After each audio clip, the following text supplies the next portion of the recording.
becoming a bigger and bigger topic of conversation these days. There are boomers set on working their way through their bucket list, and then there are millennial children who prefer an experience to a thing. Our next guest understands all that and is here to share what her travel startup offers. Karen Samra, welcome to What She Said. Thank you. Now, tell us about how Locify got started. Yeah, so it really got started. I had a break from my work, and I had a chance to kind of reflect on travel and different places I'd been to, and you know, I kind of compared places where I got to connect with someone on a personal level, and then other places I had just passed through. So in my 20s, I did a solo backpacking trip throughout Eastern Europe. Mm-hmm. And in one of the cities, Budapest, I managed to meet a local there. His name was Sabi, and that was really the first Locify experience for me. It was I walked all over the city with him and got to know about Budapest, about the history, and also about him on a personal level. Mm-hmm. And in that same trip, I went to other places like Prague, where I just did the standard touristy thing of seeing the main sites. And when I think back sort of 10 years later, I don't think about Prague anymore, but what Budapest is really alive in my memory because of the person that I met there. So I, thinking about all of this, I realized how important people are to travel and how everyone should have that opportunity of having an experience like I had in Budapest. So I thought about this, and I felt like, something like Locify is missing in the world, and I could be the one that makes it happen. You could be the one they say, there's an app for that. Yeah. So how exactly does it work? Yeah, so on Locify, anyone can go on and tell us about the city that they're traveling to, their preferred date, how long they would like for the tour, and then we find someone who's the best fit. So at this stage, we're doing a lot of things hands-on. So we kind of react on demand. So there's a high chance we already have a network of locals wherever you're going to.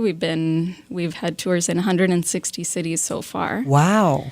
But even if we haven't, with a couple of days' notice, we can recruit there and find the best person.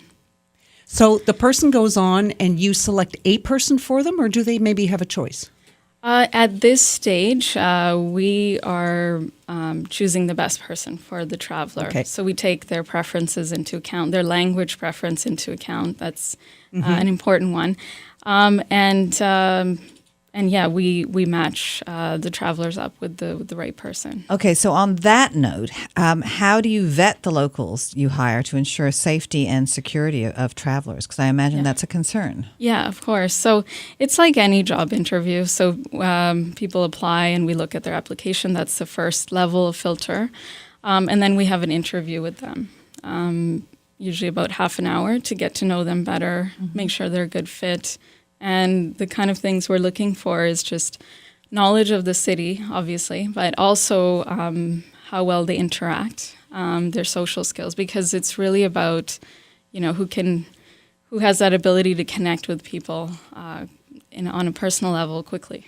The people who apply for that job, it's interesting. What is their reaction? Why do they want to do it?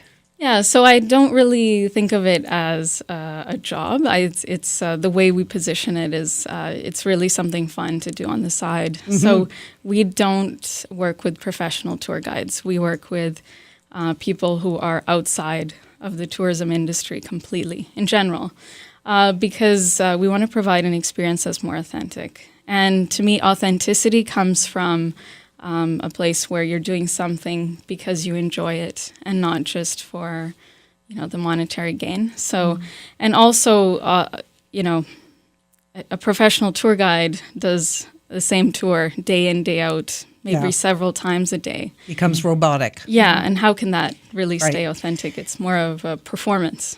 Well, I just got back recently from Croatia, and we had rented a place to stay. But the owner was fabulous, and I would imagine that this would be the kind of thing. He took us around the entire city, told us some of the history, showed us places that weren't on the tourist, path. Yeah.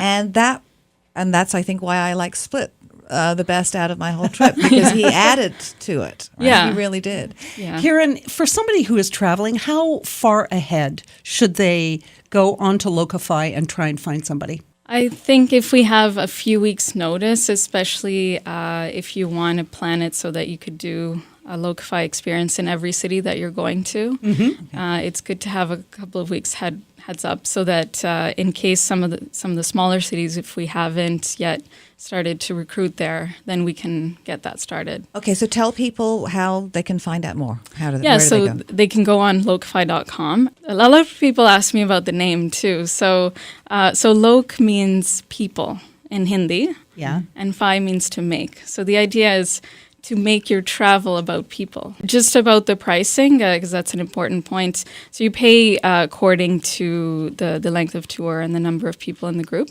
So it's $15 an hour per person, or $25 an hour for solo travelers. Well, thank you so much for joining us this evening. This is what she said. We'll be right back.